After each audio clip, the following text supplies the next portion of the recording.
सीधा आपको भोपाल लिए चलते हैं। स्टार्टअप एवं उद्यमी महाकुंभ 2025 कार्यक्रम को संबोधित कर रहे हैं मुख्यमंत्री डॉक्टर मोहन यादव। श्रद्धा के केंद्र और कई दायित्वों का निर्वहन करते हुए वो हमारे लिए सदैव मार्गदर्शन करते रहे। हमारे राष्ट्रीय स्वयंसेवक संघ के सह सरकार्यवाह पथ प्रदर्शक माननीय डॉक्टर कृष्ण कुपाल जी, इस अवसर पर हमारे बीच अभी जिसने विस्तार से अच्छी बात कही माननीय चेतन कश्यप जी, जो एमएसएमई मंत्री भी है, और खासकर उनका अपना स्वयं का जीवन भी अलग अलग प्रकार से सबको प्रेरणादायी भी है।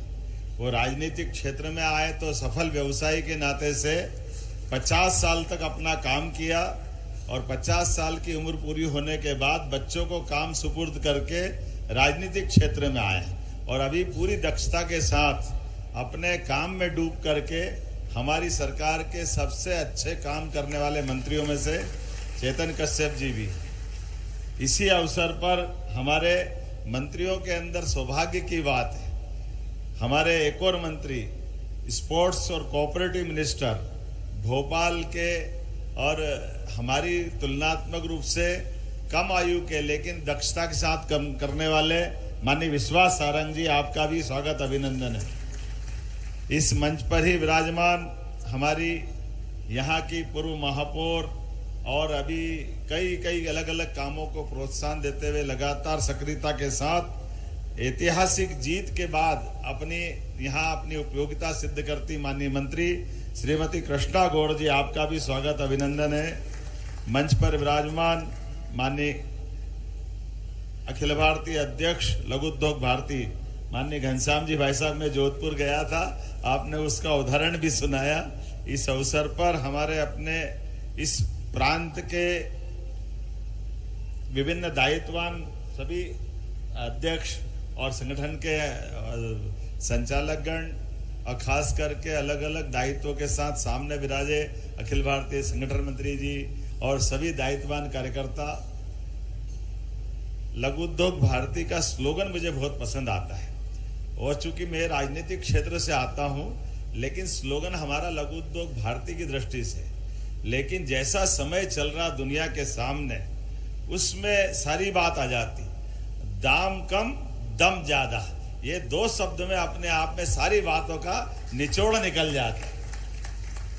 अब ये हम अखिल भारतीय परिदृश्य में देख लें, सबसे बड़े दुनिया के ताकतवर देशों के संदर्भ में, उनके अपने राष्ट्रपतियों के संदर्भ में देखें, वो सारी चीजों का उत्तर मिल जाएगा। जहां हम अपने उस मूल भाव के आधार पर, जिसके आधार पर हमारे सारे संगठनों की रचना बनी है, वो विचार परिवार के नाते से, उन सारी बातों का सार अगर हम एक तरफ लघु उद्योग भारती की बात करते हैं तो दाम कम दम ज्यादा, तो ये स्वदेशी के आधार पर हमारे गुणवत्तापूर्ण उत्पाद को जो बढ़ावा देने का भाव है।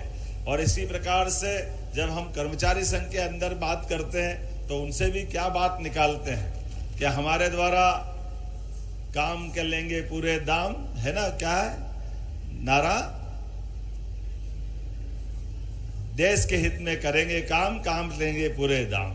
अब ये एक तरह से कोरिलेटेड है, जुड़ी हुई बात है, जिसके आधार पर वो सारी बातें आ रही कि हाँ, हम अपने प्रत्येक काम के बलबूते पर हमारे राष्ट्र के उत्थान से लेकर के स्वदेशी के भाव से लगा करके हमारी संस्कृति की अच्छाइयों के आधार पर हम देश को भी समृद्ध करना चाहते हैं, हमारे अपने मूल संस्कार को भी बचाना चाहते हैं और दुनिया के अंदर मानवीयता के मूल गुणों को लेकर के हमारी अपनी जो सनातन काल से चली हुई पहचान है, उस पहचान के आधार पर जियो और जीने दो के भाव को भी प्रकट करते हैं। हम प्रकृति से भी जोड़ते हैं, परमात्मा से भी जोड़ते हैं और स्वयं स्वावलंबन के आधार पर दुनिया में हमारे संस्कारों को भी स्थापित करना चाहते हैं, जो वसुदैव कुटुंबकम के भाव को लेकर आगे बढ़ना चाहते हैं। जब मैं आपसे कोई बात कर रहा हूं तो ऐसे में चूंकि शासन की भूमिका भी मुझे याद है, मैं आपके बीच में लगभग भाई साहब हमारी सरकार को बने हुए ये 19-20 महीने हुए होंगे, इसमें 3-4 महीने लोकसभा के छोड़ दें तो हमारे लिए लगभग 12-14 महीने बचे हैं।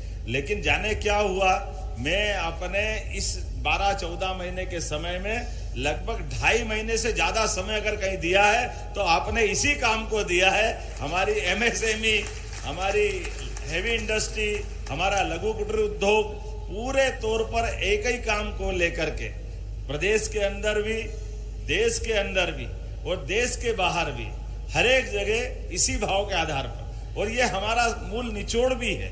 हमारे आत्मनिर्भर भारत की अगर अपन बात करेंगे, आत्मनिर्भर देश की बात करेंगे, प्रदेश की बात करेंगे, तो स्वाभाविक रूप से हमको अपने इसी काम के आधार पर, जो हम अपने संगठनों के आधार पर भी चलते हैं, हमारी सत्ता आधारित व्यवस्थाओं में ये समाज की धारणा रही ही नहीं है। स्वावलंबन के बलबूते पर गांव स्वावलंबन, खेती स्वावलंबन, उद्योग स्वावलंबन और स्वावलंबन के आधार पर आत्मनिर्भरता का जो मंत्र है, वास्तव में उसमें हमारे संगठन भी खड़े हो जाते हैं, जीवन शैली भी पनप जाती। और इस बात का आनंद भी है कई प्रकार से जब आपके सुझाव भी आते हैं तो मुझे इस बात का आनंद आता कि अधिकांश सुझाव मानने योग्य होते, उसमें कोई भी अस्वीकार करने की बात ही नहीं होती। क्योंकि अगर सरकार के दृष्टि से भी आप सुझाव दे ही रहो तो वो उससे जुड़ करके ही बात, इसमें कुछ दूसरी बात नहीं। लेकिन ये बात भी सही है, माननीय हमारे मार्गदर्शक बीच में रहते तो वो टोकते भी है। जब हमारे अध्यक्ष जी ने ज्यादा डिमांड कर दी तो उन्होंने कहा भाई तुम्हारी अपनी मूल बात करना थी ना, ये तो मीटिंग करके कर लेना, जहां आपको डिमांड देना वहां डिमांड नहीं, 1 घंटे तक बात करना, 2 घंटे बात करना। लेकिन अगर हम अपने लघु उद्योग भारती के कार्यक्रम में हैं, कार्यालय का लोकार्पण है, बड़ी संख्या में लोग जुड़ रहे हैं, तो हमारे मूल उद्देश्य क्या है उस पर भी बात करना चाहिए। मैं धन्यवाद देना चाहता हूं भाई साहब, आपने मेरे को भी बचाया और मूल रूप से संगठन का अपना जो भाव है उस मंत्र को भी सिद्ध करने का प्रयास किया, क्योंकि मैं आपसे 100% सहमत हूं। ये बात सही है, ऐसे ही तो सारी बात बनती है और चलती भी ऐसी है। लेकिन ये बात अलग है कि हमारे मूल संगठनों के अगर कोई कार्यालय का उद्घाटन हो रहा है तो लोकार्पण हो रहा है, तो ये कार्यालय बन क्यों रहे हैं? कार्यालय हमारे काम का आधार है। कार्यालय हमारे काम के आगे बढ़ने के लिए, प्रेरणा देने के लिए कई प्रकार से हमको लाभान्वित भी करता है और ऊर्जा भी देता है। ऐसे में एक भवन का लोकार्पण हुआ है, मेरी अपनी ओर से बधाई देना चाहता हूं लघु उद्योग भारती के नए भवन के आधार पर। और भवन भी कितना बढ़िया बना है। कहाँ हमारा अपने आपकी जो मैं संगठन की आयु देख रहा था, जो आपने बताई, लगभग 20-21 साल आपने लघु उद्योग भारती की आयु बताई, 31 साल। लेकिन 31 साल के साथ हमारा ये शताब्दी वर्ष भी तो चल रहा है, अगर हम 1925 से जोड़ेंगे। लेकिन ये जो निकलती शाखाएं हमको अपने सभी प्रकार से पुष्ट कर रही है, आनंद के साथ हमारे विचार के प्रति और हमारी गहराई प्रदान कर रही है, और उसका हमको एहसास भी हो रहा है। दोनों प्रकार से भवन बन जाए, लेकिन भवन में काम करने वाले लोगों की क्षमता कैसी है, उनकी आत्मा कैसी है, फिर सरकार के माध्यम से सरकार भी बनी है तो सरकार की परिस्थिति कैसी है, सरकार के काम करने की नीतियां कैसी है। तो ये जरूर नीतियों पे मैं बात करना चाहूंगा। हमारे द्वारा सरकार के माध्यम से हमने कहा कि अगर राज्य के अंदर समृद्धि देखेंगे तो केवल 1-2 जिलों को समृद्ध करने से बात नहीं बनेगी, हमको पूरे प्रदेश के परिदृश्य में देखना पड़ेगा। तो मुझे इस बात का संतोष भी है कि हमने अपने लिए मालवा में इंदौर हो सकता है, भोपाल हो सकता है, लेकिन यहाँ नर्मदापुरम क्यों नहीं हो सकता है, रीवा क्यों नहीं हो सकता है। हमारे छोटे छोटे स्थान, शहडोल जैसे स्थान पर भी हमारे उद्योग संवर्धन के लिए इंडस्ट्री कॉन्क्लेव क्यों नहीं होना चाहिए। इसलिए प्रत्येक संभाग पर बीते साल हमने हर एक जगह सभी विषयों को मिला करके अपनी इंडस्ट्रियों की शुरुआत कराने के लिए सभी प्रकार के देश के, प्रदेश के, विदेश के सारे लोगों को आमंत्रित करते हुए, हमारे प्रदेश को समृद्ध करते हुए, उनके अपने साथ कदम से कदम कैसे मिला के चल सके उस दिशा में भी काम किया। और जैसे 1 साल पूरा और GIS हुई, अब कितने आश्चर्य की बात थी कि भोपाल जैसी राजधानी केंद्र पे अभी 1956 में मध्य प्रदेश बन गया, लेकिन GIS हमारे लिए पहली बार भोपाल में हुई और यशस्वी प्रधानमंत्री ने आशीर्वाद दिया। हमें इस बात का गर्व भी है और ये वो चीज है जिसके आधार पर हमने कहा कि हमारे राजधानी और ऐसे हुए जुड़े हुए प्रत्येक नगर पे ध्यान जाना चाहिए। और GIS के बाद अब हमने अपने अलग अलग उद्योगों पे, कि हमारे जिले में भी अगर माइनिंग के सेक्टर में कटनी का वजन है तो कटनी में देश भर के अलग अलग माइनिंग सेक्टर के लोग आना चाहिए। हमारा हिम्मत तब बड़ी थी जब हमने पहली बार ग्वालियर जबलपुर में इंडस्ट्री कॉन्क्लेव की। कितना आश्चर्य लगता, ग्वालियर कहाँ इतनी बड़ी आबादी का नगर और ग्वालियर की कीर्ति प्रसिद्धि अलग अलग काल में अलग अलग प्रकार से, लेकिन जब बड़े बड़े उद्योगपति आए उसमें उन सारे लोगों ने कहा हमने तो पहली बार ग्वालियर देखा। अब हमको तो ऐसा लगा कि ऊपर से गिरा के तीसरी मंजिल से अपने तो प्राण ही चले गए। जब ग्वालियर ही पहली बार देखेंगे तो बाकी राज्य के बारे में क्या होगा, क्या ग्वालियर, क्या जबलपुर, ऐसी सारे क्षेत्रों में। तो आज बदलते दौर में एक एक स्थान पर ऐसे में जब आपने ये आपके बीच में इंडस्ट्री लगाने की बात कर रहे हैं तो आपकी कठिनाई पे भी ध्यान देने की आवश्यकता है। मुझे इस बात का संतोष है, जब मैं आपके कुछ विषय सुन रहा था, भाई साहब कुछ समाधान कर भी देता हूं, बात आ गई तो कोई परेशानी नहीं है। आपने कहा मॉर्टगेज पे डबल ड्यूटी, मैं आपको जानकारी देना चाहता हूं, जो आपकी परेशानी थी वो किसानों को भी परेशानी थी। हमने सरकार के माध्यम से सभी वर्गों का ध्यान रखा। किसान लोन लेता था, लोन लेने के लिए बैंक की तरफ से मॉर्टगेज कराने जाता है, मॉर्टगेज करा करके वो अपना लोन जब तक उसकी योजना है उसका लाभ भी लेता है, लेकिन लाभ लेने के बाद जब उसका लोन चुक जाता है, पटा देता है, लेकिन लोन पटाने के बाद भी वो मॉर्टगेज वहां बरकरार रहता है। ऐसे में किसान के लिए कभी और कोई नया काम करना हो, कुछ भी काम करना हो तो जाकर फिर ड्यूटी देगा, वहां अलग से परेशानी उठाएगा, और ये बड़ी कठिनाई वाला मामला था। हमने इस बात का मुद्दा ही हल कर दिया कि जैसे ही अगर यहां से लोन चुकेगा वो अपने आप मॉर्टगेज से मुक्त हो जाएगा। पूरे प्रदेश के सारे किसानों को यह लाभ दिलाया है। मुझे लगता है आपकी भी समस्या वही है। अगर आपने कोई स्कीम बनाई है और कोई स्कीम के आधार पर आगे बढ़े और आपने अपना जो भी कमिटमेंट था वो पूरा हो गया तो क्यों डबल ड्यूटी होना चाहिए। निश्चित रूप से अगली बार हम इसमें आपके सुझाव पे आगे बढ़ करके एमएसएमई को भी ये लाभ देंगे कि ये जरूरत नहीं है डबल मॉर्टगेज की। इसी प्रकार से आपने देखा कि मल्टी स्टोरी, तो मैं बताना चाहूंगा कि इस पे तो हमने काम भी शुरू कर दिया।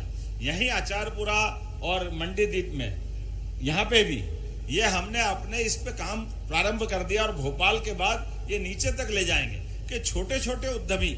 इसलिए हम तो अपने प्रत्येक इंडस्ट्री कॉन्क्लेव में भी बोलते हैं कि हमारे लिए 1000 करोड़ 1 लाख करोड़ वाला का जो महत्व है वो 1 लाख वाला का बराबर है। हमारी निगाह में कोई अंतर नहीं, दोनों बराबर। जो इन्वेस्टमेंट करने आ रहे हैं, जो नया उद्यमशील अपना कदम बढ़ा रहे हैं, उसका मदद करना ये हमारा काम है।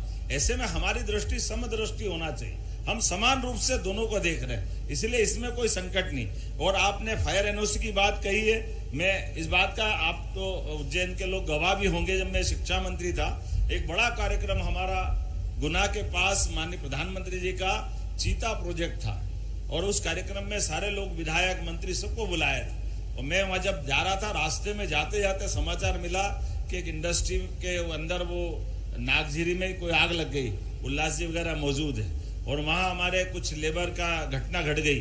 और ऐसे में बड़ी मुश्किल थी कि मैं अब उस प्रधानमंत्री के कार्यक्रम को करूं या मेरी विधानसभा में बड़ी घटना जिसमें कई लोग जल के उनका शरीर छूट गया। ऐसे में तुरंत निर्णय लिया कि अब मैंने अभी से अपने नेतृत्व को खबर की कि मैं अब वहां नहीं आ रहा हूं, मेरे को इधर जाना चाहिए।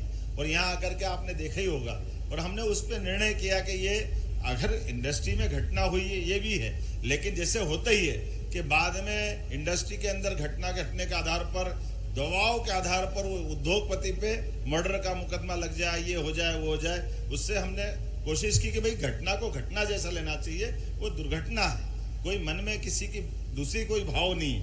और उसी आधार पर भी हमने उस तरह से उस निर्णय को भी लागू किया।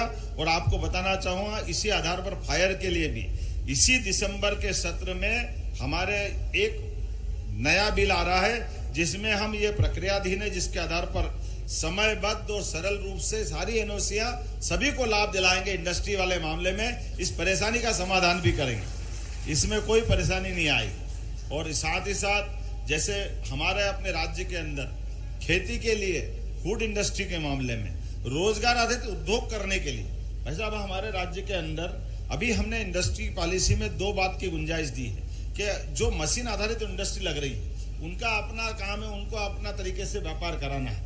लेकिन अगर वो रोजगार आधारित उद्योग लगा रहे हैं तो जैसे लाडली बहना को हमको अभी 1500 से लेकर 1500 तक आगे हमको घर बैठे उनको अपनी व्यवस्था से लाभ दिलाना, हमने कहा इससे बात नहीं बनेगी। जो बहनें लाडली बहना अगर आकर के हमारी इंडस्ट्री में काम करेगी तो उसको 1500 या 3000 नहीं, उसको 5000 रुपया महीना सरकार दिलाएगी, ताकि वो रोजगार से जुड़े अपने काम करके आए। और बाकी इंडस्ट्रियलिस्ट देगा, मतलब सरकार 5000 देगी, 8,000 हमारा उद्योगपति देगा तो कुल मिलाकर 12-13 हजार मिलेंगे। लेकिन काम करते करते उसकी जिंदगी में भी अपनी परेशानी का निदान भी रहे, हमको श्रम आधारित लेबर भी मिले।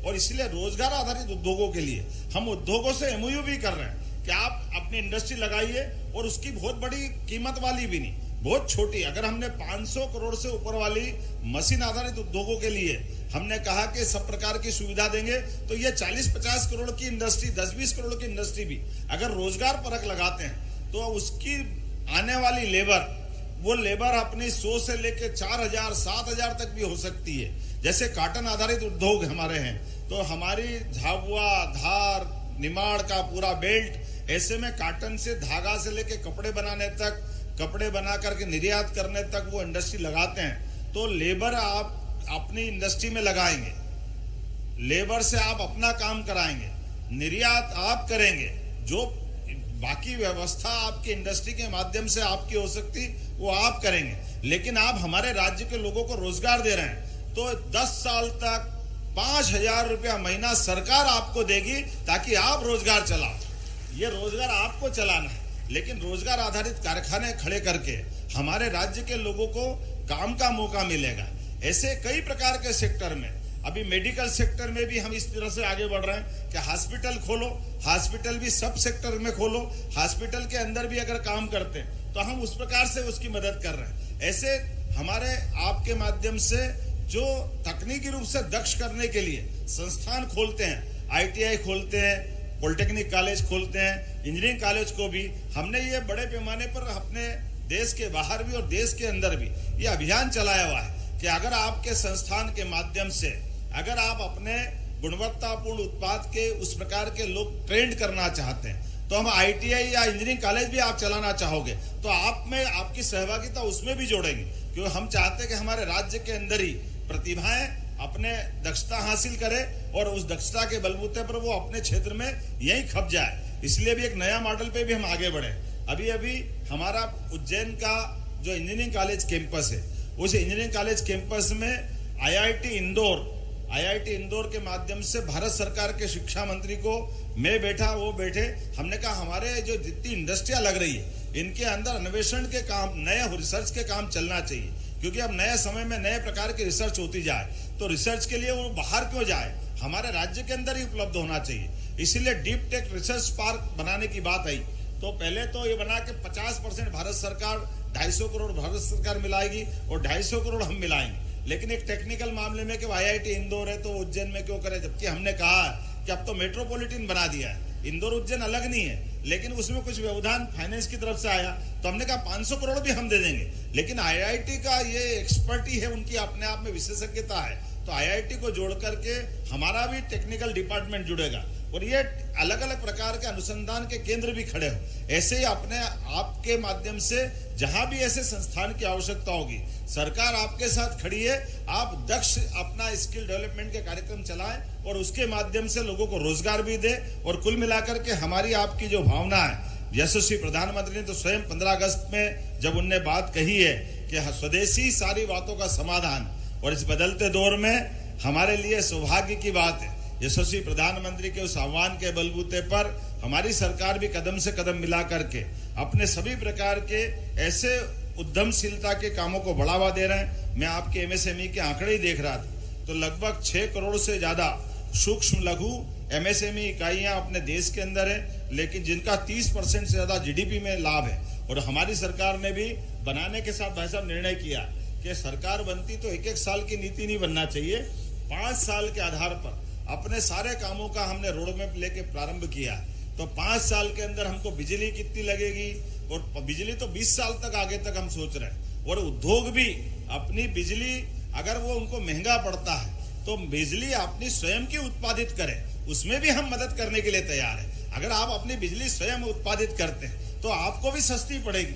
हमारे द्वारा ही क्यों कनेक्शन देना चाहिए बिजली का? हमारे द्वारा अगर हम अपने स्थानीय उपभोक्ताओं को रेसिडेंशियल में देते हैं तो कमर्शियल में भी देना चाहिए। इसलिए केवल बिजली भी सब प्रकार की, पंप स्टोरेज से लगा करके, सोलर से लगा करके, विंड और सभी प्रकार की ऊर्जा के स्रोत अपने खड़े हो जाए। और उसी प्रकार से भूमि के मामले में भी, और केवल सरकारी नहीं, गैर सरकारी स्तर पे भी हमारे ऐसे संस्थान खड़े हो तो जो सरकार का लाभ हम सरकारी स्तर पे दे रहे हैं वो गैर सरकारी स्तर पे भी देंगे। आप अपना खुद का एक बड़ा कैंपस बनाए, उस कैंपस में सरकार के माध्यम से जो जो सुविधा लेना चाहे वो सारी सुविधा आपको हम देने को तैयार है। और इसीलिए विषय आधारित अलग अलग क्लस्टर भी बन रहा है। अगर हमारा मेडिकल डिवाइस पार्क उज्जैन में बन रहा है तो हमारा कई प्रकार के अलग अलग रोज ही उदाहरण के लिए एक के बाद एक लंबी हमारी श्रृंखला है।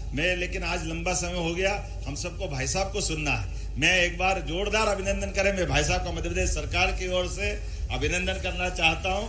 हमारे लिए सौभाग्य की बात है, विद्वान लोग हमारे बीच मार्गदर्शन करते तो हमारे लिए उसका कई गुना हमारे काम करने की ताकत बढ़ती है। और भाई साहब की शुरू से आदत रही, किसी भी क्षेत्र में जाए वो अच्छी बात के बातचीत में 2-4 गुरु मंत्र दे देते हैं जिसके आधार पे आप लंबे समय तक काम करते रहो। जब हमारे लिए उज्जैन में हम अपने एंशिएंट हिस्ट्री पे काम कर रहे थे तो उसके मामले में आपने मार्गदर्शन किया, सम्राट विक्रमादित्य, फिर आदिकाल से हमारी सब अच्छी बातें, खगोल का उज्जैन का केंद्र है, हमारी वेधशाला है, कितने प्रकार से काम कर सकते हैं। मैं बताना चाहूंगा भाई साहब, आज तो थोड़ा समय कम है व्यक्तिगत चर्चा में, आपके बताए प्रत्येक क्षेत्र में हमारी सरकार काम कर रही है। एक बार पुनः आपका अभिनंदन, वंदन, बहुत बहुत धन्यवाद।